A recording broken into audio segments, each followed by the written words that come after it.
السلام عليكم ورحمة الله وبركاته.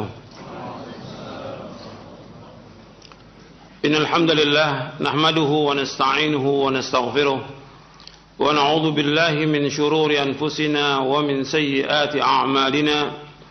من يهده الله فلا مضل له ومن يضلل فلا هادي له. أشهد أن لا إله إلا الله وحده لا شريك له وأشهد أن محمدا عبده ورسوله. يا أيها الذين آمنوا اتقوا الله حق تقاته ولا تموتن إلا وأنتم مسلمون. يا أيها الناس اتقوا ربكم الذي خلقكم من نفس واحدة وخلق منها زوجها وبث منهما رجالا كثيرا ونساء واتقوا الله الذي تساءلون به والأرحام إن الله كان عليكم رقيبا. يا أيها الذين آمنوا اتقوا الله وقولوا قولا سديدا يصلح لكم أعمالكم ويغفر لكم ذنوبكم ومن يطع الله ورسوله فقد فاز فوزا عظيما. أما بعد فإن أصدق الحديث كتاب الله وخير الهدي هدي محمد صلى الله عليه وعلى آله وسلم وشر الأمور محدثاتها وكل محدثة بدعة وكل بدعة ضلالة وكل ضلالة في النار. أيها الإخوة أعزكم الله, kepada seluruh kaum muslimin dan muslimat yang mudah-mudahan dirahmati oleh Allah Taala. Alhamdulillah kita bersyukur kepada Allah Subhanahu wa taala atas segala nikmat yang Allah karuniakan kepada kita. Nikmat Islam, nikmat iman, nikmat sehat, nikmat afiah, nikmat dijauhkan oleh Allah dari berbagai macam malapetaka. Kita bersyukur kepada Allah atas semua nikmat dengan melaksanakan perintah-perintah Allah, menjauhkan larangannya. Jadi syukur kepada Allah itu dengan melaksanakan perintah Allah, menjauhkan larangannya. Ikhwani fiddin, a'azakumullah. Pembahasan kita yang terakhir dari buku Syarah Aqidah Ahlussunnah wal Jamaah yang kita bahas setiap Sabtu pagi ini. Ini yang terakhir pembahasan kita dari rukun iman yang kelima, itu iman kepada yaumul akhir, dan itu sudah selesai. Kalau mau dibahas lagi lebih panjang, ya panjang berkaitan dengan iman kepada yaumul akhir. Tapi kita sudah cukupkan, dan yang harus kita ingat bahwa kita pasti akan mati dan kita pasti akan bertemu dengan Allah. Maka orang yang beriman meyakini hal itu. Kewajiban dia yaitu mempersiapkan diri untuk bekal dia di akhirat. Dan ayat-ayat Al-Quran, hadis-hadis Nabi SAW, dan juga penjelasan para sahabat banyak sekali berkaitan dengan masalah ini. Jadi iman kepada Allah, iman kepada yaumul akhir. Maka sering disebutkan dua, man kana yu'minu billahi wal yaumil akhir falyaqul khairan aw liyasmut. Barang siapa yang beriman kepada Allah dan akhir, hendaklah berkata yang benar atau diam. Dan masih banyak lagi yang lain. Jadi iman kepada yaumil akhir ini penting sekali, karena banyak manusia yang lupa dengan kehidupan dunia ini, sehingga dia lupa bahwa dia pasti akan mati dan dia pasti akan dihisab oleh Allah tentang apa yang dilakukan dalam hidup ini. Dan hisab itu berat. Makanya Nabi berdoa kepada Allah Taala, Allahumma hasibni hisaban yasira. Allahumma hasibni hisaban yasira. Allahumma hasibni hisaban yasira. Ya Allah, hisablah aku dengan hisab yang mudah. Jadi masalah yaumul akhir itu masalah yang berat. Enggak boleh seorang yang beriman itu menganggap ringan. Jadi apa saja yang kita lakukan sekarang ini semua tercatat. Semua akan dibuka nanti di hari kiamat, semuanya. Apa aja, apakah itu perbuatan yang baik atau buruk, semua dia akan lihat. Faman ya'mal mithqala dzarratin khairan yarah wa man ya'mal mithqala dzarratin syarran yarah. Barang siapa yang melakukan kebaikan sedikit apapun juga, seberat zarah, pasti dia akan lihat.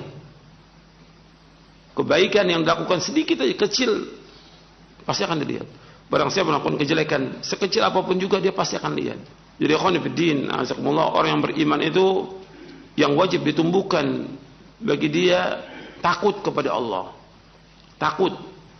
Makanya kita ngaji ini harus menumbuhkan rasa takut kepada Allah. Itu harus kita ingat. Makanya Imam Ahmad mengatakan al-ilmu khasyatullah. Ilmu itu takut kepada Allah.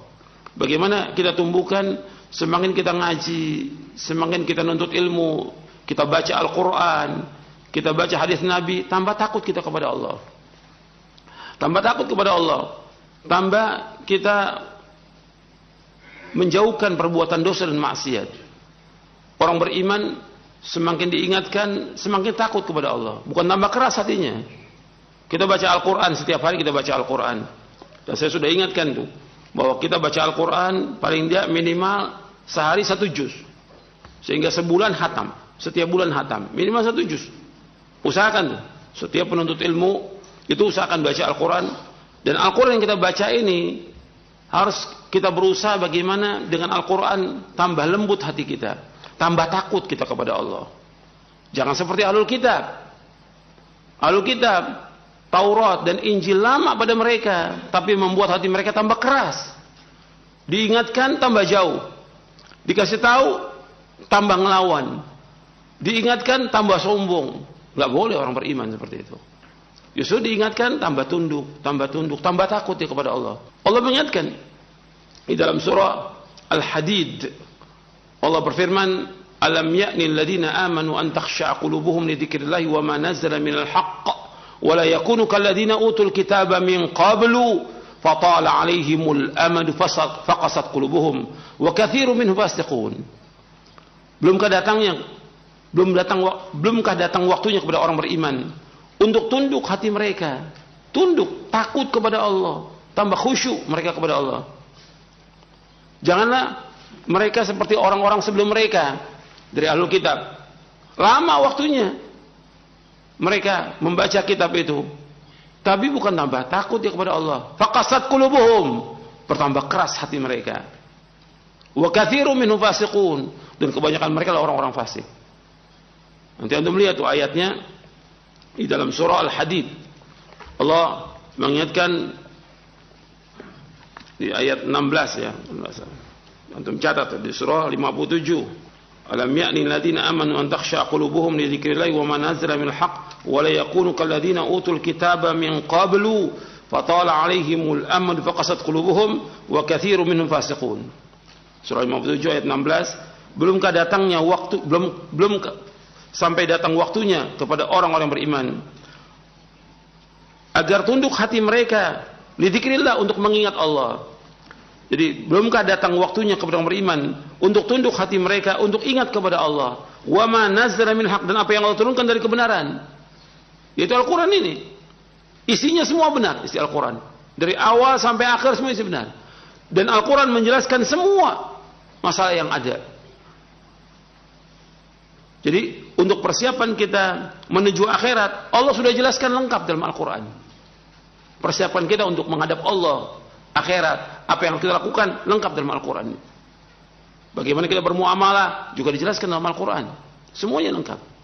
Hubungan kita dengan Allah dan hubungan kita dengan makhluk. Jadi mesti dibacakan ayat itu, ayat Al-Quran, tambah tunduk. Wa manazilul haq. Al-Quran dan As-Sunnah.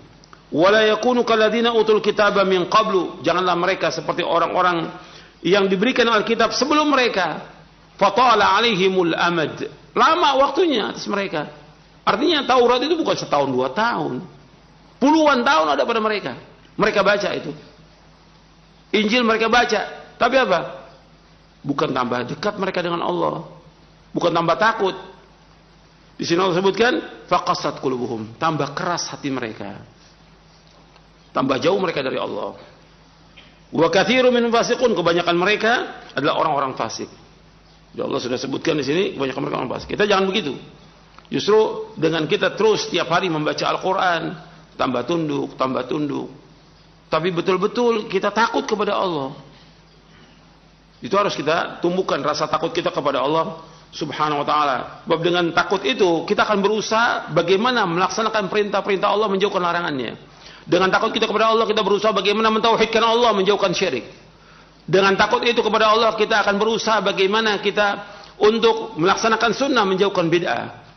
Dengan takut kepada Allah, kita akan berusaha untuk tetap istiqamah di atas ketaatan kepada Allah. Istiqamah. Enggak ntar melakukan amal, ntar tinggalkan. Ntar amal, ntar tinggal. Enggak. Justru dengan kita takut kepada Allah, kita akan terus bagaimana kita menumbuhkan istiqamah terus, konsekuen dan konsisten dan dawam di atas ketaatan kepada Allah, menjauhkan perbuatan dosa dan maksiat. Itu yang paling penting dalam kehidupan kita. Kan banyak orang yang agama ini dipakai untuk mainan. Enggak orang awamnya, enggak dai-nya dianggap apakah untuk guyonan, untuk bercanda. Enggak boleh dalam Islam. Agama ini agama yang serius, harus sungguh-sungguh. Bapak Nabi ketika menyampaikannya dengan sungguh-sungguh. Enggak bisa main-main. Ini agama. Dan juga enggak bisa orang sekarang sholat berjamaah. Ntar besok enggak sholat, enggak berjamaah lagi. Ntar datang lagi, ini main-main dalam beragama. Enggak bisa. Karena sholat berjamaah wajib. Al-Quran mengatakan demikian dan hadis mengatakan demikian wajib. Sampai Nabi, aku akan bakar rumah-rumah orang yang tidak sholat berjamaah. Enggak bisa dibuat main agama ini. Enggak bisa. Ntar ke masjid, ntar enggak ke masjid. Kalau dia sudah sebagai seorang Islam laksanakan sholat berjamaah terus sampai dia mati, laksanakan itu. Karena ini wajib. Karena merintahkan demikian Al-Quran. Allah merintahkan wa aqimus salata wa atuz zakata warka'u ma'ar raki'in. Dalam surah Al-Baqarah ayat 43. Jadi karena salat, warka'u zakat dan rukulah bersama orang-orang yang ruku. Enggak bisa dipakai main agama ini. Nuntut ilmu demikian juga, entar datang, entar enggak datang, entar ngaji, entar enggak ngaji. Kok seperti itu? Mesti tetap continue. Bagaimana kita jaga istiqamah? Baca Al-Quran, enggak bisa kita pakai main-main. Terus rutin baca Al-Quran. Terus amal-amal soleh itu harus dawam kita lakukannya. Dan itu akan membawa bagaimana kita istiqomah sehingga dengan itu nantinya insya Allah kita akhir kehidupan dalam keadaan husnul khatimah. Itu yang kita kehendaki. Karena perlu kedawam dulu, istiqomah dulu. Sebab dengan istiqomah itu Allah akan tutup dia dengan kebaikan. Innamal a'malu bil khawatim. Sesungguhnya amal itu tergantung daripada akhirnya. Dan ini harus semua dikerjakan dengan ikhlas. Tidak boleh riya, tidak boleh bangga dengan manusia. Tidak boleh. Kita beramal semuanya karena Allah. Apa yang kita lakukan, Allah pasti lihat. Enggak perlu diperlihatkan oleh manusia amal kita, tapi Allah pasti lihat. Tapi ada amal yang memang harus kita lakukan disaksikan oleh manusia karena syiar agama Islam yang besar, seperti sholat berjamaah. Tetap kita harus datang ke masjid karena ini syiar agama Islam yang besar. Seperti umroh, seperti haji, itu syiar. Tapi ada amal-amal yang orang nggak perlu tahu dan tidak boleh tahu tentang dia sholat malam, dia puasa, dia sedekah, nggak perlu orang lain tahu. Jadi ada amal-amal yang memang harus dilakukan yang berjamaah, orang lain tahu. Tapi ada amal-amal yang nggak perlu orang lain tahu dan itu harus disembunyikan. Dan betul-betul kita jaga keikhlasan kita supaya amal kita diterima. Karena banyak orang-orang yang beramal yang dia ria di hari kiamat dibuka oleh Allah nggak ada amalnya. Kenapa? Ria ditampakkan oleh manusia. Bahkan dengan sebab itu dia diazab oleh Allah. Naudzubillah. Nasallahu alaihi. Jadi ini masalah iman kepada akhir. Meskipun sudah selesai, tapi tetap kita berusaha bagaimana kita mempersiapkan diri kita untuk menuju akhirat. Itu kita harus jadi anak-anak akhirat kata Ali bin Abi Thalib radhiyallahu anhu. Jangan jadi anak dunia. Kata Ali bin Abi Thalib radhiyallahu anhu warda, kunu abna'al akhirah wa la takunu abna'ad dunya. Fa innal yawma amalun wala hisab wa ghadan hisabun wala amal. Hendaklah kalian menjadi anak-anak akhirat, jangan jadi anak-anak dunia. Sekarang yang ada ini adalah amal, tidak ada hisab. Nanti besok di hari kiamat yang ada hisab, tidak ada amal lagi. Disuruh kita menjadi anak-anak akhirat, jangan menjadi anak-anak dunia. Bukan berarti kita tidak bekerja, tidak usaha, tidak dagang, tetap wajib. Kita mencari nafkah wajib. Tapi kita ingat bahwasannya mencari nafkah itu wajib sekedarnya. Jangan habis waktu kita untuk cari nafkah. Jangan habis waktu itu untuk kerja. Allah menciptakan kita untuk apa? Ibadah kepada Allah. Wa ma khalaqtul jinna wal insa illa liya'budun. Tidak aku ciptakan jin dan manusia untuk beribadah kepadaku. Kita diciptakan untuk ibadah, bukan untuk bermain-main. Bukan untuk bergurau. Bukan untuk dunia, bukan untuk menumpukan harta, bukan. Tapi kita diciptakan untuk ibadah. Maka ini ingat tujuan hidup kita. Dan tujuan hidup setelah kita ibadah, tujuan kita dalam hidup ini adalah akhirat. Bagaimana kita masuk ke dalam surga. Itulah orang yang sukses. Jadi sukses yang sebenarnya menurut Al-Quran adalah orang dijauhkan dari api neraka, dimasukkan ke surga, dia sukses. Faman zuhzi'a 'anil nari wa udkhilal jannata faqad faz wa mal hayatud dunya illa mata'ul ghurur. Ini sudah berulang kali saya bawakan ayatnya.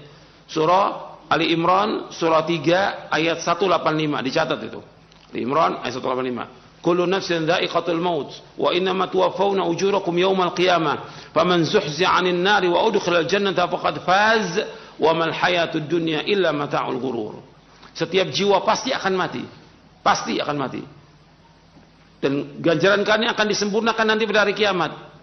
Barang siapa yang dijauhkan dari api neraka dimasukkan ke sorga, maka dia adalah orang yang sukses. Dan tidaklah kehidupan dunia melainkan kehidupan yang menipu. Jadi Allah sudah ingatkan nih, dunia kehidupan yang menipu. Jangan kita tertipu. Tujuan hidup kita adalah akhirat. Bagaimana kita menuju akhirat dan bagaimana supaya kita dengan kita melakukan amal-amal yang sedikit ini dengan ikhlas dan ittiba memasukkan kita ke dalam sorga. Itu yang harus kita ingat itu. Kita harus memperbanyak bekal untuk akhirat. Ikhwan fillah, azakumullah, kita akan lanjutkan kajian kita dari Syarah Aqidah Ahlussunnah wal Jamaah, poin yang ke-40. Poin ke-40, iman kepada qadar. Takdir baik dan buruk. Poin ke-40, halaman 336. Golongan yang selamat Ahlussunnah wal Jamaah beriman kepada qadar yang baik maupun buruk. Iman kepada qadar meliputi iman kepada setiap nas tentang qadar serta tingkatannya. Tidak ada seorang pun yang dapat menolak ketetapan Allah Azza wa Jal. Iman kepada qada dan qadar itu sebagaimana Nabi bersabda sallallahu alaihi wasallam, an tu'mina bil qadari khairihi wa syarri. Ketika Nabi ditanya oleh malaikat Jibril, ketika Nabi SAW ditanya oleh malaikat Jibril alaihi salatu wassalam tentang iman, apa itu iman? Nabi menjawab, an tu'mina billahi wa malaikatihi wa kutubihi wa rusulihi wal yaumil akhir wa tu'mina bil qadari khairihi wa syarrihi. Ini hadis sahih dari Bukhari dan Muslim. Nabi menyebutkan engkau beriman kepada Allah, kepada malaikat-malaikatnya, kepada kitab-kitabnya, kepada rasul-rasulnya, kepada hari akhir, dan iman kepada qadar baik dan buruk. Baik dan buruk. Iman kepada qadar memiliki 4 tingkatan. Yang pertama al-ilmu, yang kedua al-kitabah, yang ketiga al-masyiah, dan yang keempat al-khalq.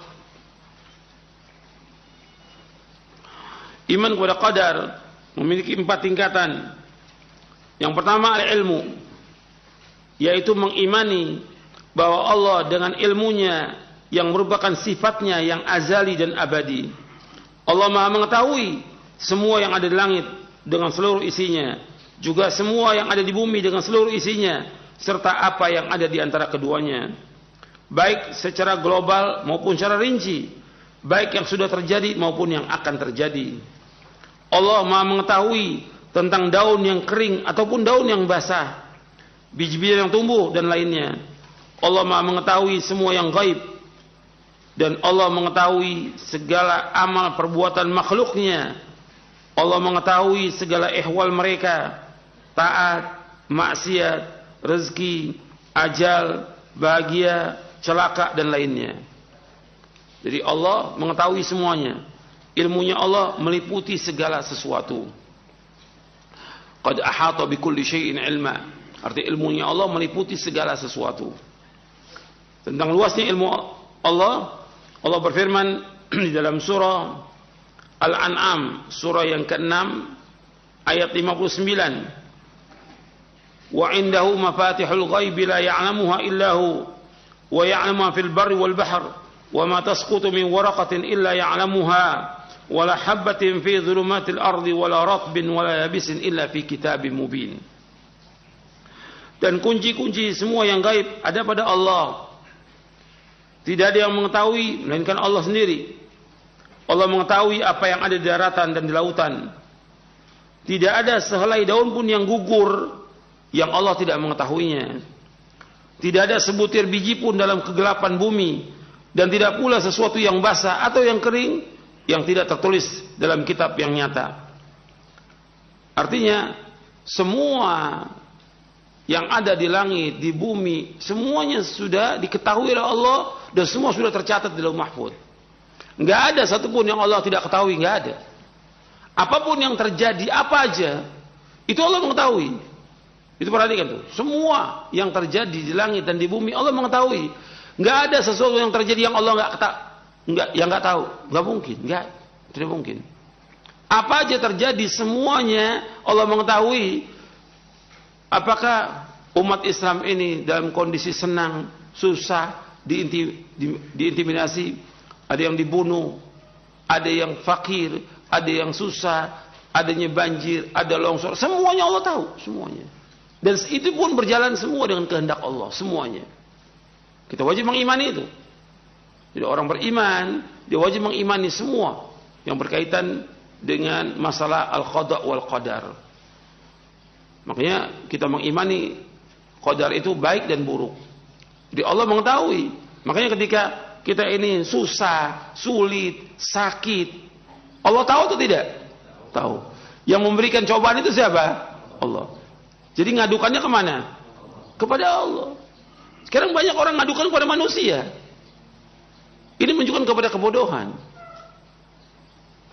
Apa yang menimpa kita, menimpa keluarga kita, menimpa masyarakat dan umat Islam, Allah Maha tahu. Dan Allah memberikan cobaan. Tapi kenapa diadukan kepada manusia? Mesti ngadukan kepada siapa? Kepada Allah. Yang menghilangkan semua kesulitan itu Allah. Yang menghilangkan semua bencana, musibah, petaka hanya satu Allah. Dan Allah sebutkan dalam Al-Quran. Jadi harus kita ingat tuh. Bukan diadukan pada manusia. Sekarang nih banyak orang yang dikasih cobaan sedikit sudah mengeluh pada manusia, sudah minta sumbangan pada manusia. Ini nggak punya harga diri, nggak punya muru'ah, nggak punya izzah. Nggak boleh dalam Islam seperti itu. Apa dia yang susah? Apa dia yang sakit? Semua orang tahu. Sampai di foto dia lagi sakit biar orang tahu. Nggak boleh dalam Islam seperti itu. Cukup dia sakit diadukan kepada Allah. Allah sedang uji dia. Apakah dia beriman tidak kepada takdir yang baik dan buruk. Allah sedang uji dia. Dengan itu, dengan kalau dia redha, dia sabar, Allah akan hapuskan dosanya. Allah akan angkat derajatnya. Mungkin dengan cobaan dan ujian itu Allah akan masukkan dia ke dalam sorga dengan sebab itu. Itu harus kita ingat. Bukan diadukan pada manusia. Sekarang kan banyak tuh. Ada kejadian gini. Oh, ini ada penuntut ilmu. Bahkan ustadz lagi. Ini ustadz lagi susah. Kok lagi susah? Diceritakan pada orang. Waktu dia susah, Allah tahu atau tidak? Allah tahu. Yang memberikan ujian dia susah siapa? Allah. Adukan kepada Allah. Allah pasti akan memberikan jalan keluar yang terbaik buat dia. Tapi jangan adukan kepada manusia. Jangan. Karena Allah sebutkan dalam Al-Quran. Wa may yattaqillaha yaj'al lahu makhraja wa yarzuqhu min haitsu la yahtasib. Barang siapa yang bertakwa kepada Allah, Allah bukakan jalan keluar bagi dia. Allah akan berikan rezeki dari arah yang tidak diketahui. Tapi dia harus bertakwa kepada Allah. Bukan dia mengadu pada manusia, minta-minta pada manusia. Itu menghinakan diri kepada manusia. Dia nggak percaya kepada tauhid rububiyah. Nggak yakin dia kepada rububiyah Allah, nggak yakin. Karena yang mengerjakan semua terjadi langit dan bumi, Allah yang kerjakan semuanya. Berbicara tentang qadar, berbicara tentang perbuatan Allah, tentang kekuasaan Allah. Al-qadar qudratullah. Qadar itu kekuasaan Allah. Kita wajib mengimani itu. Allah sedang coba kita dengan berbagai macam cobaan ujian. Tapi adukan semuanya kepada Allah. Jangan adukan kepada manusia. Jangan mengharap pada manusia. Jangan minta-minta kepada manusia. Ini prinsip dalam kita beragama. Dan itu yang mengajarkan Allah dalam Al-Quran dan mengajarkan Rasulullah SAW. Semua tahu. Jadi jangan antum sampaikan kepada orang ketika antum lapar nggak punya apa-apa. Allah tahu atau tidak? Tahu Allah. Kenapa diadukan manusia? Di WA, saya ini lagi susah, lagi sakit. Ustadz, kabarin ke murid-muridnya. Ini kan kebodohan. Ini menghinakan diri pada manusia yang tidak boleh dalam Islam, tidak boleh. Mana ada sahabat seperti itu? Lapar, ngadukan mereka, saya lapar. Nggak ada sahabat seperti itu. Yang kehidupan para sahabat lebih susah, lebih fakir, lebih miskin daripada kita sekarang ini. susah kehidupannya. Tapi mereka sabar dengan apa yang Allah berikan. Karena Allah tahu tentang apa yang mereka tahu bahwa Allah ini mengetahui tentang apa yang mereka alami. Jadi jangan adukan kepada manusia, jangan adukan semuanya kepada Allah. Itu orang beriman. Kita bicara masalah iman dan ilmu kita ini manfaat atau tidak dengan ujian ini. Dan semua yang terjadi ini sudah tercatat dalam mahfuz.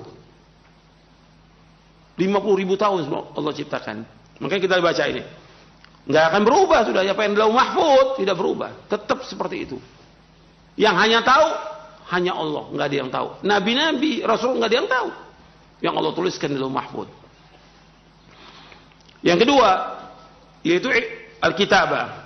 Jadi yang pertama ilmu, yang kedua Alkitabah. Yaitu mengimani bahwa Allah SWT telah mencatat seluruh takdir makhluk di lauh mahfuz.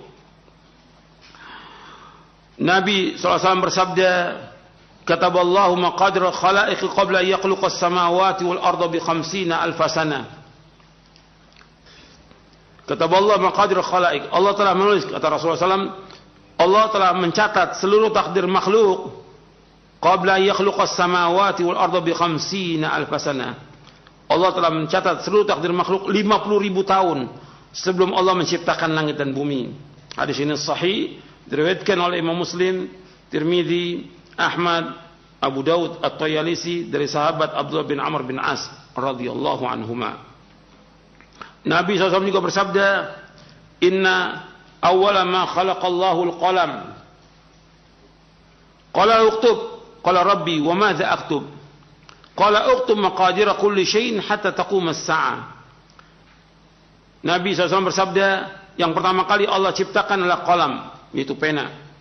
Lalu Allah berfirman kepadanya, tulislah. Ia menjawab, wahai Rabbku, apa yang aku harus tulis? Allah berfirman, tulislah takdir segala sesuatu sampai terjadinya kiamat. Hadisnya sahih, riwayat Abu Daud, Tirmidzi, Ibnu Abi Hasan kitab Sunnah, Al-Ajurra min Asy-Syari'ah, Ahmad dalam musnadnya, Abu Daud At-Talisi dari sahabat Ubadah bin Samit radhiyallahu an. Hadis ini sahih. Jadi suruh tulis tentang seluruh takdir makhluk. Jadi semua sudah tercatat ini. Apa yang terjadi, apa yang akan terjadi. Nggak ada satupun yang terluput dari ilmunya Allah. Dan nggak ada yang terluput dari apa yang Allah sudah catat dalam mahfuz. Jadi kita sekarang ini, yang kita lakukan, ini semuanya sudah tercatat dalam mahfuz. Semuanya. Sampai manusia masuk surga, masuk neraka, Allah sudah catat semuanya lengkap. Tapi tidak ada satupun yang tahu. Nggak ada. Malaikat-malaikat nggak ada yang tahu. Hatta Rasulullah SAW juga tidak tahu apa yang Allah sudah catat di lauh mahfuz. Tidak tahu. Jadi nggak ada yang tahu seperti ini. Ini hanya Allah yang tahu.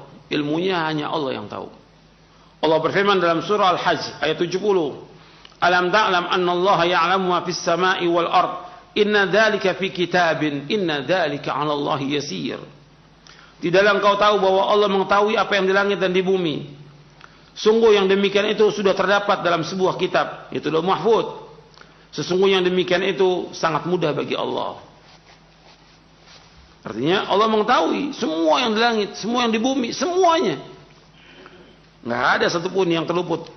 Tadi sudah kita bahas tentang ayat dalam surah Al-An'am ayat 59. Antum bisa bayangkan, nggak ada satupun daun yang jatuh di seluruh dunia ini. Melainkan Allah tahu daun yang jatuh, daun yang kering, daun yang basah, biji yang tumbuh, semua tahu.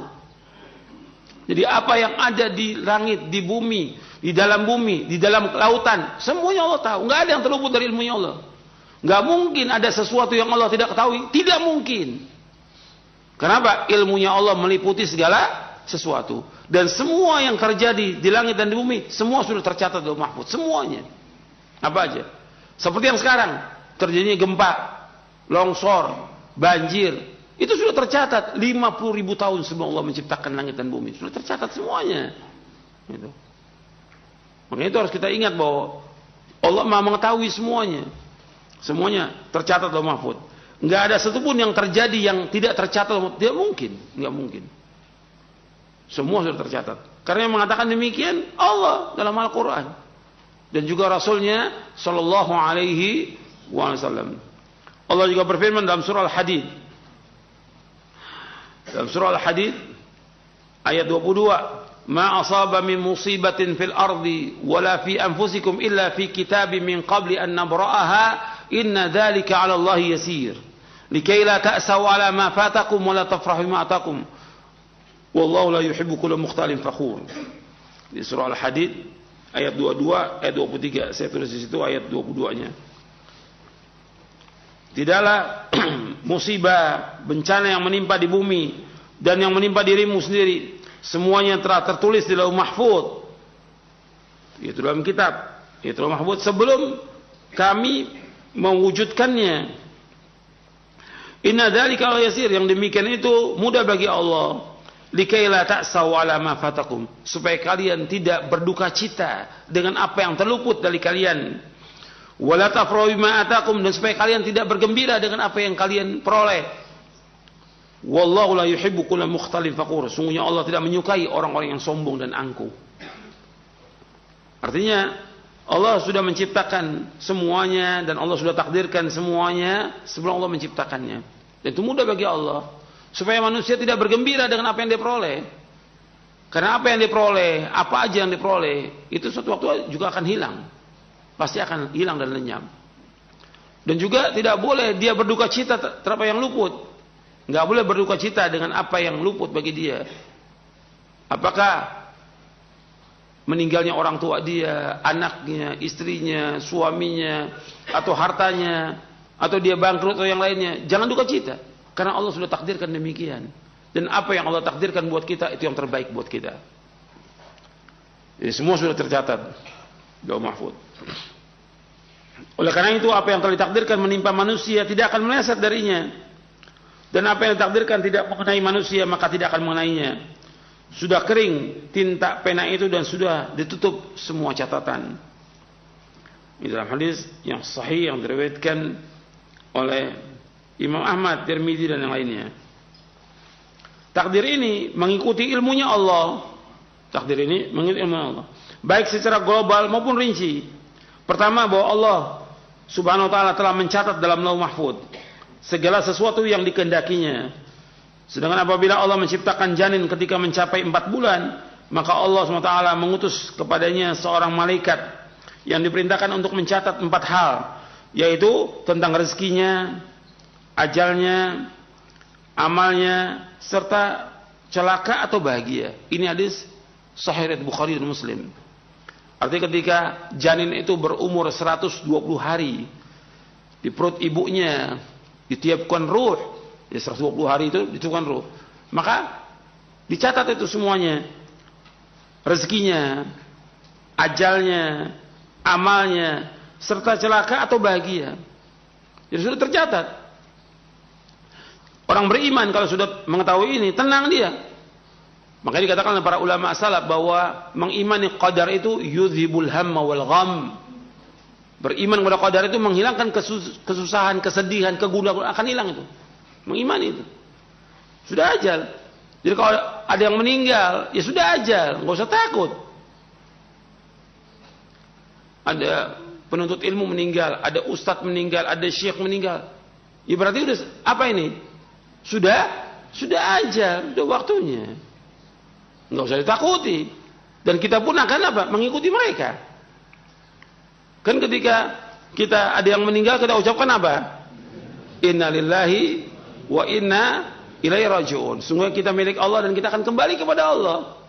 Berarti kita ini milik Allah semuanya.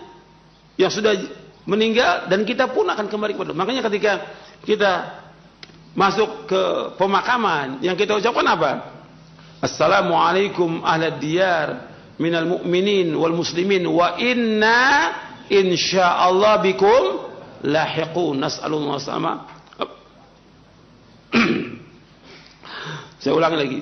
Assalamualaikum ahlad diyar minal mu'minin wal muslimin wa inna insyaallah bikum lahiqun. Jadi kita menyebutkan di sini bahwa kita ini akan mengikuti mereka. Lahiqun artinya kita akan nanti mengikuti mereka, sama seperti mereka. Mereka meninggal, kita akan juga sama, pasti, nggak mungkin enggak. Tapi kenapa orang pada takut sekarang ini? Ada berita kematian takut. Nggak boleh orang beriman takut. Kita ini pasti akan mati. Yang perlu bagi kita sekarang ini mempersiapkan bekal untuk mati. Nggak usah takut, karena ajal sudah pasti ajal itu. Jadi setelah kita menyebutkan bahwa kita ini akan kembali kepada Allah, bahwa kita akan ikut, kita minta kepada Allah, nasallallahu lana wa lakumul afiyah. Kita minta kepada Allah untuk kami dan kalian al-afiyah. Al-afiyah itu artinya diselamatkan dari azab, dari siksa, dari petaka. Kita minta kepada Allah. Nasallallahu lana wa lakumul afiyah. Kemudian selanjutnya, kemudian yang harus diketahui oleh setiap muslim, bahwa kita wajib mengimani qada dan qadar yang baik dan buruk, manis dan pahit. Qada dan qadar merupakan rahasia Allah yang tidak diketahui oleh seorang pun dari makhluknya. Dan kewajiban kita adalah mengimani dan beramal sesuai dengan perintah Allah Subhanahu wa taala dan Rasulnya sallallahu alaihi wasallam. Jadi kita perhatikan bahwa qadar ini ada yang baik, ada yang buruk, manis dan pahit. Qadar dan qadar merupakan rahasia Allah yang tidak diketahui oleh seorang pun dari makhluknya. Dan kewajiban kita adalah mengimani dan beramal sesuai dengan perintah Allah Subhanahu wa taala dan Rasulnya. Itu kewajiban kita. Makanya ketika ada seorang sahabat bertanya kepada Rasulullah, saya bacakan riwayatnya. Jadi seorang sahabat bertanya kepada Rasulullah sallallahu alaihi wa ala alihi wasallam. Hadisnya dari Jabir bin Abdullah radhiyallahu anhuma. Telah datang kepada Nabi SAW Suraqah bin Malik bin Ju'shum radhiyallahu an. Faqala, ia berkata, ya Rasulullah, bayyin lana dinana ka'anna khuliqna al-an fima al-amalu al-yawma afima jaffat bihi al-aqlam wa jarat bihi al-maqadir am fima yastaqbil. Qala la bal fima jaffat bihi al-aqlam wa jarat bihi al-maqadir. Qala fa fima al-amal. Faqala i'malu fakullun muyassar. I'malu fakullun muyassar. Dalam riwayat yang lain disebutkan i'malu fakullun muyassarun lima khuliqa lahu. Kata Suraqah bin Malik bin Ju'shum radhiyallahu anhu, berkata, ya Rasulullah, jelaskan kepada kami agama kami ini. Seolah-olah kami diciptakan sekarang ini. Untuk apa amal hari ini yang kita lakukan ini? Apakah yang kita lakukan, amal-amal yang kita lakukan hari ini apa yang Allah sudah tuliskan di Lauh Mahfuz, yang sudah berjalan takdir, atau dengan apa yang akan datang? Kata Nabi, tidak. Yang apa yang kita lakukan hari ini, semua amal-amal itu berjalan dengan apa yang sudah dituliskan di Lauh Mahfuz dan sudah berjalan dengan takdirnya. Ditanya lagi oleh Suraqah bin Malik, fa fimal amal? Kalau gitu buat apa kita beramal? Kalau sudah ditakdirkan, buat apa kita beramal? Apa jawaban Rasulullah SAW? I'malu, beramalah kalian. Fakullun muyassar, semua sudah dimurahkan oleh Allah. Jadi suruh kewajiban kita apa? Mengimani takdir. Yang kedua apa? Beramal. Saya ulangi lagi, kewajiban kita mengimani takdir, kemudian yang kedua beramal. Bukan membahas, bukan. Kita nggak perlu bahas, sudah imani, sudah. Jadi kewajiban kita untuk mengimani semua yang ada itu. Maka dalam hadis-hadis banyak sekali penjelasan tentang masalah ini. Kita wajib mengimani semuanya dan kewajiban kita mengamalkan. Jadi harus kita perhatikan bahwa kita kewajibannya untuk mengamalkan. Nggak usah kita pikirkan bagaimana tentang takdir kita. Kita nggak tahu, nggak ada yang tahu. Siapapun dia nggak ada yang tahu. Tapi kewajiban kita mengamalkan. Karena Allah sudah jelaskan dalam Al-Quran. Nabi sudah jelaskan jalan yang membawa manusia kepada kebahagiaan, sudah jelaskan lengkap. Jalan yang membawa manusia kepada celaka, ke neraka, sudah dijelaskan lengkap dalam Al-Quran dan Sunnah Nabi yang sahih. Lengkap semua. Al-Quran ini kitab petunjuk hidayah. Al-Quran ini hudan linnas, hudan lil muttaqin. Disuruh baca, pahami, diamalkan. Gitu. Bukan untuk dilakukan, bukan, tapi untuk diamalkan. Jelas yang membawa manusia ke surga sudah jelaskan lengkap. Yang membawa manusia ke neraka sudah jelaskan lengkap. Semua lengkap sudah. Enggak ada yang terluput. Makanya agama Islam ini sudah sempurna. Tinggal kewajiban kita mengimani dan kemudian mengamalkan. Ini penting dalam masalah kita beragama, penting supaya kita enggak bimbang dan enggak ragu. Karena setan terus berusaha bagaimana meragukan kita. Setan. Tapi kewajiban kita mengamalkan. Dan semuanya mudah. Nggak ada yang sulit dalam agama. Nggak mungkin Allah menurunkan agama Islam yang akan menyusahkan manusia. Tidak mungkin. Tidak mungkin. Agama semuanya mudah. Dan amal-amal syariat semuanya mudah. Nggak ada yang sulit bagi manusia. Tidak ada. Semuanya mudah. Nggak mungkin. Makanya Nabi bersabda, Inna hadha dina yusrun. Sesungguhnya agama Islam ini mudah. Agama Islam mudah. Nggak ada sulit. Nggak ada yang susah. Dan semuanya yang membawa manusia ke surga itu sudah jelas dan mudah, nggak sulit. Yang membawa ke neraka juga sudah jelas dijelaskan dalam Al-Quran dan Sunnah. Allah ulang-ulang dalam Al-Quran banyak sekali. Ayat-ayat menjelaskan tentang surga banyak sekali. Ayat yang menjelaskan tentang neraka jelas sekali. Tinggal kita berusaha bagaimana kita mengamalkannya. Ketika jalan menuju neraka, yang salah kita. Yang salah kita. Karena kita punya kehendak. Makanya kita bahas yang selanjutnya al-masyiah. Kehendak. Jadi manusia ini punya kehendak. Dia bisa pilih. Umpamanya ada pengajian. Mau ngaji dan tidak mau ngaji. Dia punya kehendak. Umpamanya dia nggak mau ngaji. Ya berarti memang dia nggak mau. Ada amal soleh. Dia tidak mau amalkan. Ada perbuatan baik. Dia nggak mau amalkan. Dia punya kehendak. Ketika dia diazab oleh Allah karena perbuatannya dia. Nggak bisa. Ya Allah, Engkau sudah takdirkan dalam mahfud. Siapa yang tahu dari mahfud? Nggak ada yang tahu. Engkau takdirkan saya begini. Nggak ada yang tahu. Dari mana dia tahu? Orang.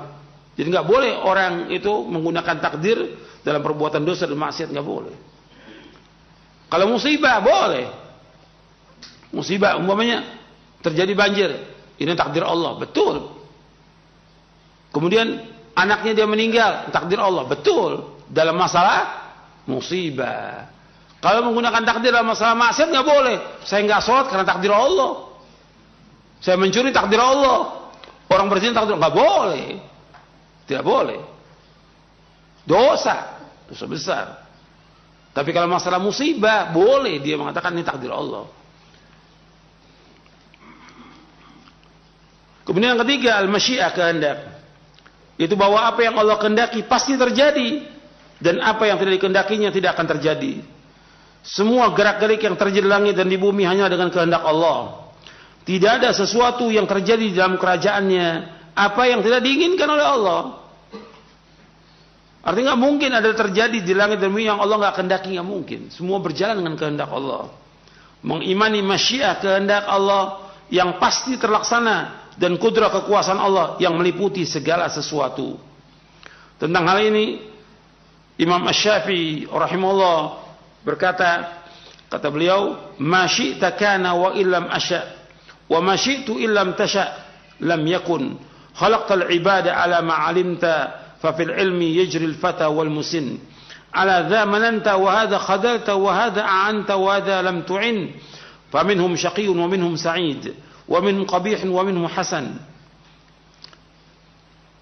Jadi disebutkan oleh Imam Syafi'i, ma syi'ta kana wa illam asya' wa ma syi'tu illam tasha' lam yakun. Apa yang kau kehendaki pasti terjadi, kendati aku tidak mengendakinya. Sedangkan apa yang aku kehendaki, jika tidak engkau kehendaki, pastilah tidak terjadi. Khalaqtal ibada ala ma 'alimta fa fil ilmi yajri al-fata wal musin. Telah engkau ciptakan hamba-hamba sesuai dengan apa yang engkau ketahui. Di dalam ilmu berlangsung kehidupan orang muda dan orang tua. Ala dha mananta wa hadha khadalta wa hadha a'anta wa hadha lam tu'in. Kepada ini engkau anugerahkan dan ini engkau terlantarkan. Ini engkau tolong dan ini engkau tidak tolong. Faminhum syaqiyyun wa minhum sa'id. Wa minhum qabihun wa minhum hasan. Di antara mereka ada yang celaka dan di antara mereka ada yang bahagia. Di antara mereka ada yang buruk, di antara mereka ada pula yang baik. Ini penjelasan Imam Syafi'i rahimahullah di dalam Diwan Imam Syafi'i. Dijelaskan juga dalam kitab Manhajul Imam Syafi'i fi Itsbatil Aqidah. Jadi Allah yang Maha Adil dan Allah Maha Bijaksana. Allah memberi karunia kepada siapa yang Allah kehendaki dan Allah menahan dari siapa pun yang Allah kehendaki. Allah memberi kekuasaan kepada siapa yang Allah kehendaki dan Allah menghinakan siapa pun yang Allah kehendaki. Jadi semua sudah Allah kehendaki. Enggak mungkin ada terjadi yang Allah enggak kehendaki, enggak mungkin. Allah Al-Alim, Al-Hakim, Al-Qadir berfirman, "Qulillahumma malikal mulki tu'til mulka man tasha' wa tanzi'ul mulka mimman tasha' wa tu'izzu man tasha' wa tudhillu man tasha' biyadikal khair innaka 'ala kulli syai'in qadir."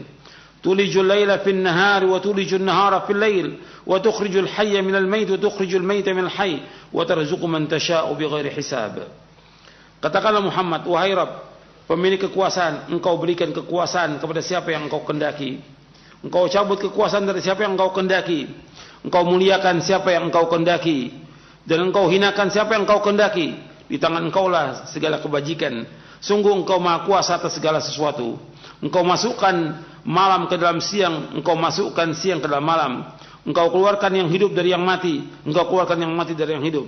Dan engkau berikan rezeki kepada siapa yang engkau kehendaki tanpa perhitungan. Dalam surah Ali Imran ayat 26 27. Untuk melihat di sini Allah menyebutkan bahwa Allah memberikan kekuasaan kepada siapa yang Allah kehendaki. Dan Allah cabut dari siapa yang Allah kehendaki. Allah muliakan siapa yang Allah kehendaki, Allah hinakan semua siapa yang Allah kehendaki. Allah menyebutkan dengan kalimat di sini yaitu kalimat man tasya. Qulillahumma malikal mulki tu'til mulka man tasya. Apa yang Allah kehendaki. Adanya penguasa yang zalim, Allah kehendaki atau tidak? Saya ulangi lagi. Adanya penguasa yang zalim, Allah kehendaki atau tidak? Allah kehendaki. Allah yang kehendaki. Tentunya apa yang Allah kehendaki banyak hikmahnya, Adanya Firaun, ya Allah yang kehendaki ada Firaun. Adanya iblis, Allah yang kehendaki adanya iblis. Adanya orang kafir, Allah yang kehendaki adanya orang kafir. Tapi semua ada hikmahnya. Dan semua perbuatan Allah itu baik semuanya. Kenapa? Allah ciptakan itu ada kehendak yang lain. Gitu. Ada yang murni baik diciptakan oleh Allah, seperti malaikat murni baik, nabi-nabi murni baik. Tapi ada yang diciptakan memang jelek, murni jelek, seperti iblis, orang kafir, murni jelek. Tapi Allah yang menciptakan, Allah yang menghendaki. Seperti itu. Tapi juga ada hikmahnya. Makanya ketika berbicara tentang kekuasaan, Allah memberikan kekuasaan kepada siapa yang Allah kehendaki. Kadang-kadang kekuasaan orang-orang zalim itu lama. Bisa puluhan tahun. Firaun zalimnya luar biasa. Mengatakan dirinya sebagai Tuhan. Tapi tetap ada dakwah dari Nabi Musa dan Nabi Harun alaihissalam. Dan tetap dia demikian sampai dia mati dalam keadaan kafir. Seperti itu. Ada banyak hikmahnya agar manusia kembali kepada Allah. Jadi semua yang Allah takdirkan ini itu penuh dengan hikmah. Semua banyak hikmahnya. Puluhan hikmah. Enggak bisa dihitung kata Imam Al-Qayyim. Kalau kita mau cari tentang hikmah Allah, ribuan hikmah yang bisa kita ambil dari semua yang Allah takdirkan, yang Allah ciptakan, yang Allah kehendaki semuanya ini. Jadi orang yang beriman itu melihat seperti itu, ya ini kehendak Allah dan kekuasaan Allah. Berbicara tentang kekuasaan, tentang penguasa, raja atau yang lainnya, ini Allah berbicara tentang kekuasaan Allah. Kewajiban kita adalah bersabar terhadap kezaliman. Itu seperti itu. Jadi sebelumnya sudah ada penguasa yang zalim. Yang kita kewajibannya apa? Sabar. Sabar. Makanya di sini berbicara tentang kekuasaan Allah, kekuasaan yang Allah berikan itu ya dengan kehendak Allah.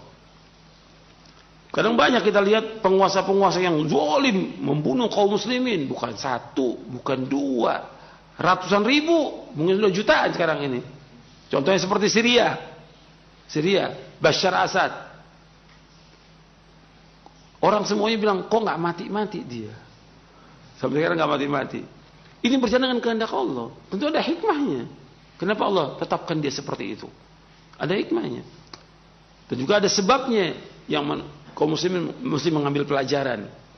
Sebab asalnya itu untuk ingat, kenapa terjadi demikian sampai puluhan ribu, ratusan ribu. Hancur sudah semuanya.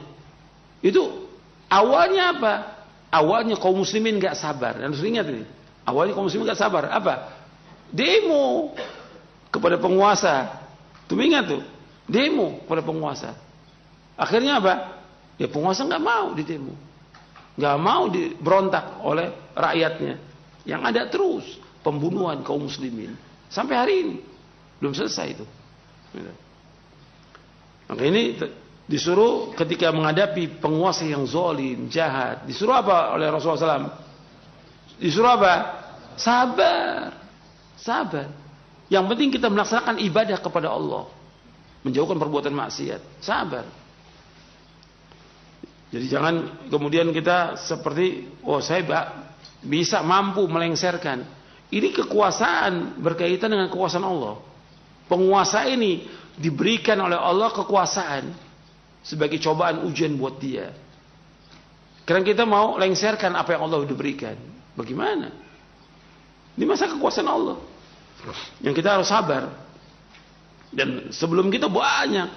Atau di zaman sahabat, tabi'in banyak. Dan dulu ada namanya Hajjaj bin Yusuf dulu. Itu belum lama waktunya setelah Khulafaur Rasyidin meninggal, datang kekuasaan yang kemudian di situ ada gubernurnya Hajjaj bin Yusuf yang membunuh kaum muslimin, kurang lebih 120 ribu kaum muslimin dibunuh. Bukan sekaligus, terus banyak orang-orang yang baik dibunuh. Tapi berjalan dengan kehendak Allah. Mengenai kewajiban kita untuk sabar. Dan Allah mengendaki semuanya ini. Apa yang terjadi? Baik dan buruk berjalan dengan kehendak Allah. Kita orang kaya miskin berjalan dengan kehendak Allah. Orang dapat hidayah, petunjuk atau sesat berjalan dengan kehendak Allah. Makanya Allah berfirman dalam surah Yunus ayat 25, "Wallahu yad'u ila daris salam wa yahdi man yasha' ila siratin mustaqim." Allah menyeru manusia ke Darussalam, ke surga, dan memberikan petunjuk kepada orang yang Allah kehendaki ke jalan yang lurus. Jadi masalah hidayah, masalah kesesatan itu semua di tangan Allah. Allah yudillu man yasha wa yahdi man yasha. Allah sesatkan siapa yang Allah kehendaki dan Allah juga memberikan petunjuk kepada siapa yang Allah kehendaki. Ini berbicara tentang kekuasaan Allah. Perhatikan ya, manusia makhluk yang mengendaki Khalik. Allah penguasa, Allah pemilik langit dan bumi. Allah nggak boleh tanya tentang apa yang Allah perbuat, nggak boleh.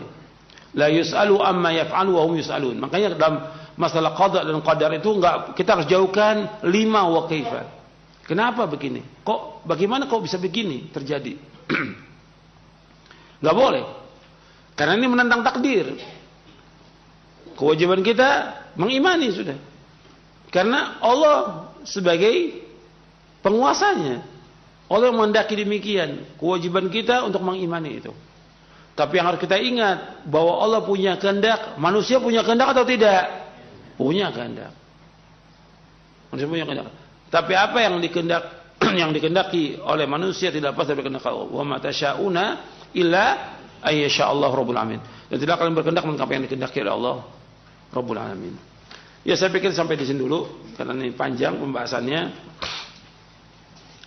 Perlu sedikit demi sedikit supaya paham, karena takutnya antum berat ini masalah takdir ini.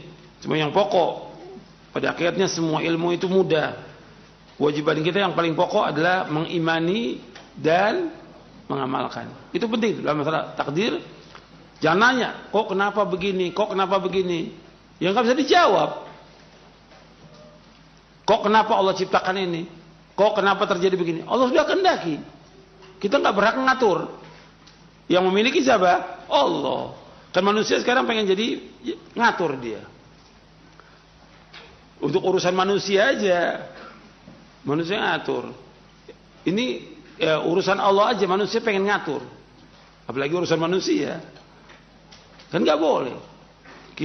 Kewajiban kita untuk mengimani dan mengamalkan. Semua dijelaskan dalam Al-Quran. Semua dijelaskan dalam Sunnah Nabi. Tinggal kita amalkan, mudah, nggak sulit. Gitu. Kalau kita bertanya, nggak akan bisa. Makanya pertanyaan-pertanyaan itu nanti ada penjelasannya supaya juga antum paham sebelum timbul pertanyaan. Nanti ada pertanyaan lagi, masalah-masalah berkaitan dengan takdir. Antum lihat di halaman 346, halaman 346.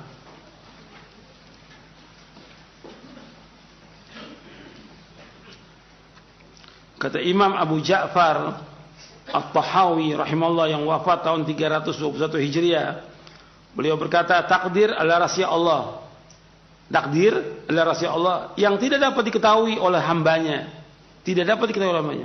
Tidak dapat diselidiki baik oleh malaikat yang dekat dengan Allah ataupun nabi yang diutus. Memberat-beratkan diri, itu takalluf, untuk menyelidiki hal jalan menuju kehinaan. Terhalangnya ilmu dan membawa kepada sikap melewati batas dan penyelewengan. Waspada dan berhati-hatilah terhadap seluruh pendapat, pemikiran dan bisikan-bisikan yang jelek tentang takdir. Sesungguhnya Allah Jalla Jalaluhu telah menutup ilmu tentang takdirnya agar tidak diketahui oleh makhluknya dan melarang mereka untuk mencoba menggapainya. Allah berfirman, La yus'alu amma yaf'al wa hum yus'alun. Allah tidak ditanya tentang apa yang Allah kerjakan, tetapi mereka lah yang akan ditanya. Barang siapa yang bertanya, kenapa Allah melakukannya? Kenapa Allah berbuat begini? Kenapa Allah buat begitu? Maka sungguh ia telah menolak hukum dari Al-Quran. Dan barang siapa yang menolak hukum dari Al-Quran, maka ia termasuk orang kafir. Dalam syarah akidah At-Tahawiyah. Maka ini hati-hati. Kita jangan bertanya, kok kenapa begini, kenapa begini? Sudah, terima. Apa yang Allah yang kehendaki. Jadi ya, pemilik itu nggak ditanya sebagai gampang untuk ilustrasi yang gampang. Ya. Sekarang antum punya ayam 100. Antum punya ayam. Yang ini dipotong, yang ini nggak dipotong. Punya hak nggak tuh ayam? Kenapa saya dipotong? Kok ini nggak? Punya hak nggak ayam nanya? Nggak punya hak. Atau yang punya kambing dia 10. Dipotong yang 2 dipelihara, yang 6 dibiarkan. Yang 2 yang dipotong, kok kenapa saya dipotong? Kok yang itu nggak dipotong? Punya hak nggak dia? Nggak punya hak. Itu supaya gampang, ya, supaya gampang. Ketika kita sebagai pemilik nggak berhak dia untuk menanyakan. Sekarang langit, bumi kita ini milik siapa? Milik Allah. Kan kita sudah mengatakan Inna lillahi wa inna ilaihi. Kita milik Allah dan kita akan kembali kepada Allah. Milik Allah. Kalau ini milik Allah, Allah punya kehendak kepada makhluknya apa yang Allah kehendaki. Gak perlu kita tanya. Kita kewajibannya untuk redha dengan apa yang Allah kehendaki. Tapi apa yang Allah kehendaki buat kita itu baik. Dan Allah tidak zalim kepada hambanya. Ayat banyak dalam Al-Quran dan juga hadis Nabi. Allah gak pernah zalim kepada hambanya. Itu harus kita ingat. Ya, sampai sini dulu kajian kita. Mudah-mudahan bermanfaat. Kalau ada yang kurang jelas mau ditanyakan silakan. Wassalamualaikum Nabi Muhammadin sallallahu alaihi wa ala alihi wasallam.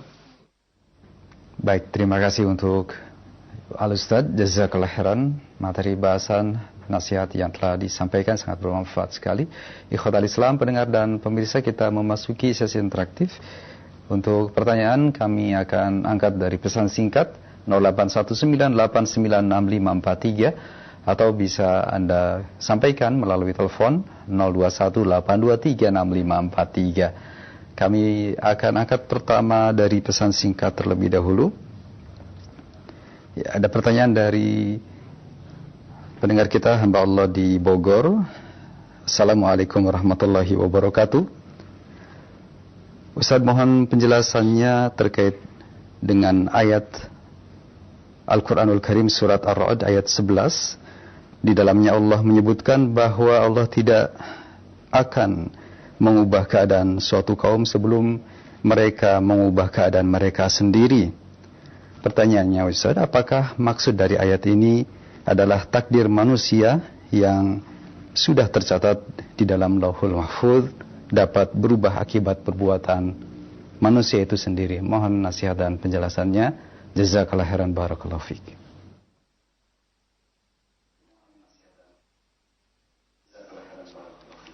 Ya. Allah berfirman dalam surah Ar-Ra'd, surah yang ke-13 di ayat 11. Disebutkan, "Innallaha la yughayyiru ma biqaumin hatta yughayyiru ma bi anfusihim." Sesungguhnya Allah tidak akan merubah apa yang ada pada satu kaum sampai mereka merubah apa yang ada pada diri mereka sendiri. Pertanyaan tadi berkaitan apakah ada perubahan yang Lauhul Mahfuz. Kaidah Lauhul Mahfuz tidak berubah apa yang Allah takdirkan. Tapi tetap yang harus diperhatikan oleh manusia nggak ada yang tahu kan tentang apa yang Allah sudah takdirkan. Allah menyebutkan di sini Allah nggak akan rubah sampai mereka merubah apa yang ada pada mereka. Perubahan itu Allah sudah catat dalam Mahfuz semuanya. Nggak ada sesuatu yang terluput. Tapi tetap harus berubah manusia. Sekarang umpamanya dia bodoh. Untuk bodoh berubah dia menjadi baik, menjadi berilmu, harus apa dia? Belajar. Ketika dia fakir, miskin, gak punya apa-apa, dia harus berubah untuk bisa memberikan nafkah buat dirinya, istrinya, anaknya. Dia harus apa? Harus usaha. Seperti itu. Harus ada perubahan dari dia. Kalau dia nggak berubah, ya dibiarkan, karena dia nggak mau berubah. Manusia ini berbuat dosa, berbuat maksiat, dia ingin baik, ya harus berubah, taubat atas semua dosanya. Allah nggak akan rubah sampai mereka harus rubah dulu. Kan manusia punya kehendak, punya keinginan, dan dia mampu untuk bisa merubah. Allah akan rubah, Allah akan tambah hidayah kepada dia, tapi dia harus usaha untuk merubah itu. Jadi Allah nggak akan merubah satu kaum sampai mereka merubah. Sekarang kondisi yang ada, umpamanya saya ambil contoh tentang adanya kezoliman penguasa umpamanya, atau pejabat-pejabat yang zolim dan segala macam. Sekarang kita ingin merubah, kita harus merubah dulu dari kita. Nggak mungkin ada perubahan kalau kita nggak merubah dari kita dulu. Kita belajar akidah yang benar, memahami Islam yang benar, mengamalkannya. Istri kita, anak kita harus berubah. Nanti masyarakat baru ada perubahan nanti. Jadi kalau nggak ada usaha, nggak mungkin. Perubahan mau cepat nggak mungkin. Dan perubahan itu harus dari bawah, nggak bisa dari atas, nggak bisa. Dan orang kadang-kadang karena kebodohannya, ya bisa akan baik bangsa ini, pemimpinnya robah, lengser, nanti ganti lagi, nggak bisa seperti itu. Yang harus dirubah dari bawah, karena itu yang dikehendaki. Antum lihat bagaimana para nabi dan para rasul, penguasa juga zalim, tapi mereka merubah dulu, dakwah dulu, dirubah, baru ada perubahan nantinya. Dan ini ada di buku ini, ada di buku Syarah Aqidah ada. Bagaimana cara merubah itu ada, saya sebutkan. Innallaha la yughayyiru ma biqaumin hatta yughayyiru ma bi anfusihim. Ya, silakan yang lain. Terima kasih atas jawaban dan nasihat Al-Ustaz. Jazakallahu khairan. Selanjutnya kami angkat dari telepon. Silakan 0218236543. Halo. Iya, silakan.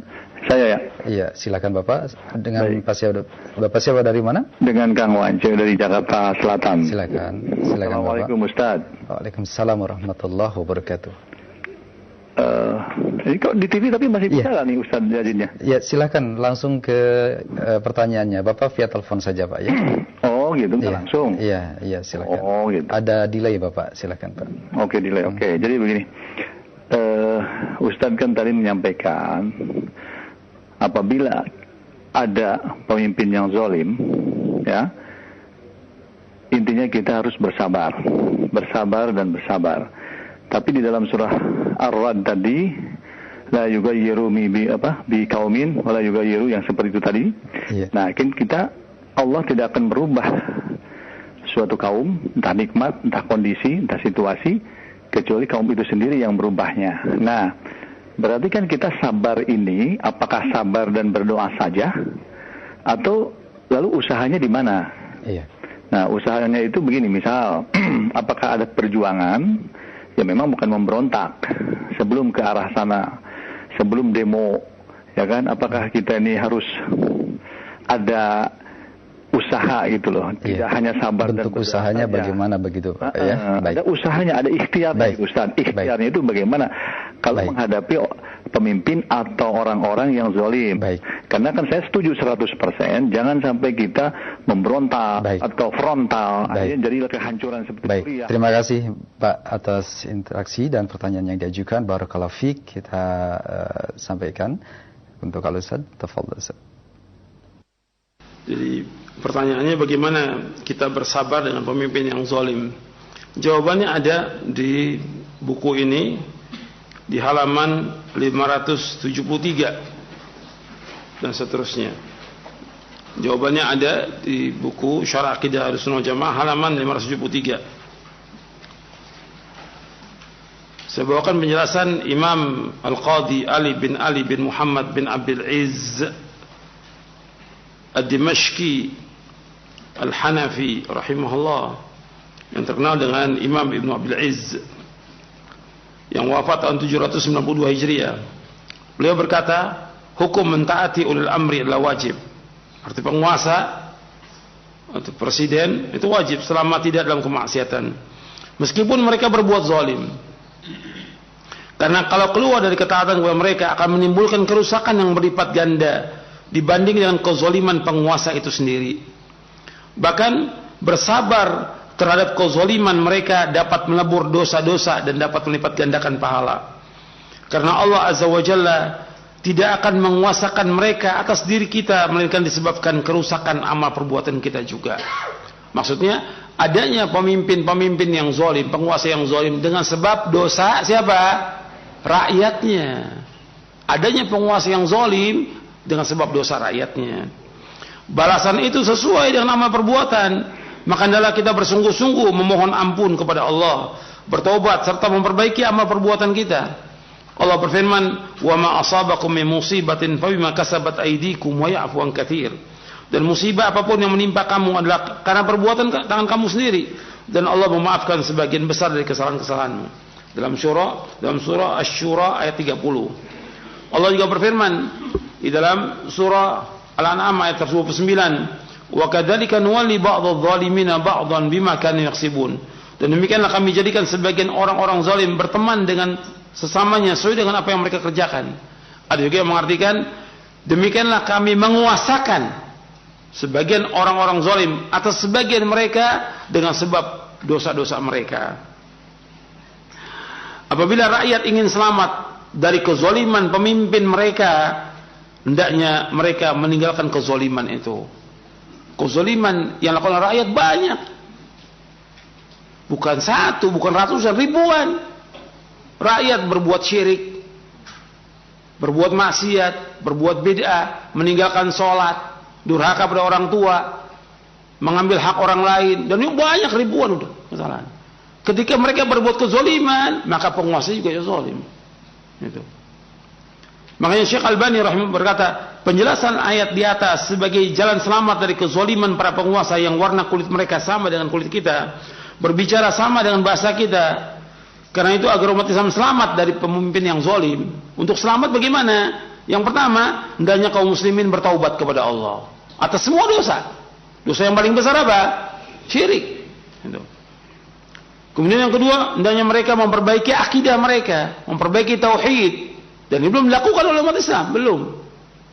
Dan belum juga dilakukan oleh para dai untuk mendakwakan dakwah apa? Dakwah tauhid. Baru sebagian kecil mendakwakan dakwah tauhid. Yang lain belum mendakwakan dakwah tauhid. Jadi harus dilakukan dulu perubahan ini. Yang ketiga, hendaknya mereka mendidik diri dan keluarganya di atas Islam yang benar sebagai penerapan ayat ini. Ayat yang tadi dibacakan itu, surah Ar-Ra'd ayat 11, "Innallaha la yughayyiru ma biqaumin hatta yughayyiru ma bi anfusihim." Allah enggak akan merubah keadaan satu kaum sampai mereka mengubah keadaan yang pada diri mereka. Artinya kita harus didik dulu diri kita. Istri kita, anak kita. Kita enggak akan ditanya oleh Allah tentang pemimpin kita. Perhatikan, Allah enggak akan tanya siapa pemimpin kita, tapi Allah akan tanya bagaimana tentang kita? Kita ngurus nggak diri kita, istri kita, anak kita, akan ditanya Allah. Karena Allah berfirman, ya ayyuhalladzina amanu qu anfusakum wa ahlikum nar. Wahai orang beriman, jagalah diri kamu dan keluarga kamu dari api neraka. Itu yang akan ditanya oleh Allah. Kita nggak akan ditanya siapa pemimpin kita. Tidak. Tapi kita akan, kenapa kamu tidak didik istri kamu, anak kamu di atas Islam yang benar. Jadi ini harus. Jadi untuk menghindarkan diri dari kezaliman penguasa, bukan dengan cara menurut pengesangkaan sebagian orang dengan demonstrasi, memberontak, mengangkat senjata, ataupun dengan cara-cara kudeta. Karena yang demikian termasuk bid'ah dan menyalahi nas syariat yang memerintahkan untuk merubah diri kita lebih dahulu. Karena itu harus ada perbaikan kaidah dalam pembinaan, dan pasti Allah akan menolong hambanya yang menolong agamanya. Allah berfirman, "Wa yansurunallahu man yansuruh, innallaha laqawiyyun aziz." Allah pasti akan menolong orang yang menolong agamanya. Sungguh Allah itu maha kuat dan Allah itu maha perkasa. Jadi agama ini pasti akan ditolong, cuma diuji dulu. Gitu. Tapi kita nggak boleh pesimis, kita harus optimis bahwa masa depan di tangan Islam. Itu harus kita ingat. Mungkin satu lagi terakhir. Terima kasih Ustadz, jazakallahu khairan jawaban dan nasihat Al-Ustadz. Satu terakhir dari pesan singkat, ada pertanyaan dari beberapa penanya yang intinya sama, terkait dengan pernyataan Ustadz tadi bahwa kita tidak boleh menjadikan takdir sebagai alasan bagi kemaksiatan. Jadi pertanyaan kami adalah, apakah boleh bagi kita untuk bertanya, bermuhasabah pada diri kita, kenapa kita melakukan hal tersebut? Apakah sesuatu yang menjadi kelalaian dan kesalahan kita, kemaksiatan kita di masa yang lalu juga termasuk dari takdir Allah Subhanahu wa taala. Berdosakah kita kalau kita bertanya kenapa kita melakukan hal tersebut? Demikian Ustaz atas jawaban dan nasihatnya, jazakallahu khairan. Iya. Berkaitan dengan takdir itu, Allah tidak boleh ditanya tentang apa yang Allah perbuat. Sekarang yang sudah terjadi pada diri kita, kewajiban kita untuk merubah kepada yang lebih baik. Jadi nggak usah lagi kenapa ya dulu saya berbuat begini, kenapa begini. Udah terjadi sudah. Allah sudah takdirkan. Itu kan pertanyaan-pertanyaan itu kan membuat kita tambah menyesal nantinya. Itu membuka pintu apa? Setan. Coba kalau dulu saya berbuat begini, nggak akan terjadi begini. Ini insya Allah nanti saya akan bawakan hadisnya pada pekan yang akan datang. Jadi kenapa saya begini akan terjadi begini? Enggak. Sudah Allah sudah takdirkan. Jangan membuka pintu setan. Fa inna lau taftahu amal syaitan. Karena kalau seandainya dulu saya nggak begini, nggak akan terjadi begini. Kalau dulu saya nggak berteman dengan orang itu, nggak akan terjadi begini. Sudah terjadi sudah. Jangan menambah penyesalan. Jangan. Artinya ini sudah terjadi, kita minta ampun kepada Allah. Qaddarallahu wa ma syaa fa'al. Yang kita ucapkan qaddarallah, ini sudah Allah takdirkan, sudah terjadi. Kewajiban kita yaitu kita introspeksi diri tentang apa yang kita lakukan. Ini banyak dosa dan maksiat yang kita lakukan, sekarang kita bertaubat kepada Allah. Sudah tutup. Buku yang lama itu tutup sudah. Dosa-dosa yang kita lakukan tutup. Jangan diceritakan pada orang. Jangan diingat lagi. Tutup sudah. Ini perbuatan dosa sudah seperti itu. Sama kita berbuat baik pada orang juga tutup. Gitu. Kita menutup kebaikan, yang kita buka lagi kebaikan. Nanti timbul riya dan segala macam. Yang nggak diterima amal kita. Makanya ada seorang ulama asal mengatakan uktum hasanatika kama taktum sayyiatika. Tutup kebaikan kamu sebagaimana kamu tutup kejelekan kamu. Jadi yang dulu-dulu itu jangan ceritakan lagi. Kalau kita ingat lagi, nanti kita akan nyesal, sedih lagi. Sudah terjadi. Sekarang apa yang harus kita lakukan? Kita hidup ini bukan untuk masa yang lalu. Kita hidup untuk masa yang akan datang. Apa sih yang harus kita kerjakan hari ini? Apa yang harus kita lakukan? Apa amal soleh yang kita lakukan? Itu yang kita lakukan. Tapi taubat terus. Karena itu kewajiban seumur hidup taubat itu. Kewajiban seumur hidup. Siapapun dia orangnya wajib taubat kepada Allah. Wajib dia minta ampun kepada Allah semua dosa. Kemudian apa yang harus kita lakukan? Kita bukan untuk hidup masa lalu, mengenang lagi masa lalu, jangan. Kita hidup buat hari akhirat ini. Apa yang harus kita lakukan? Amal apa yang belum kita lakukan? Dari amal-amal soleh. Itu yang harus kita lakukan. Yang dulu sudah. Tutup sudah semuanya. Jangan bergaul lagi dengan teman yang jelek. Jangan melakukan lagi perbuatan yang haram. Jangan kerja lagi di tempat yang haram. Sudah kita keluar. Dan yang kita ingat lagi sudah. Yang harus kita lakukan sekarang ini, apa sih yang harus kita lakukan dari amal-amal yang Allah redhoi dan Allah cintai? Tinggalkan semua perbuatan dosa, bertaubat kepada Allah. Dan insya Allah kita kalau terus seperti itu dan kita berbuat baik akan dihapuskan semua dosa-dosa kita oleh Allah. Dan kita kalau terus istiqomah di atas taubat kita, di atas ketaatan, Allah akan tutup kita dalam keadaan husnul khatimah. Mudah-mudahan apa yang saya sampaikan bermanfaat untuk saya dan untuk sekalian. Kurang lebihnya saya mohon maaf. Wassalamualaikum Muhammadin sallallahu alaihi wasallam. Subhanakallahumma bihamdik asyhadu an la ilaha illa anta astaghfiruka wa atubu ilaik. Assalamualaikum warahmatullahi wabarakatuh.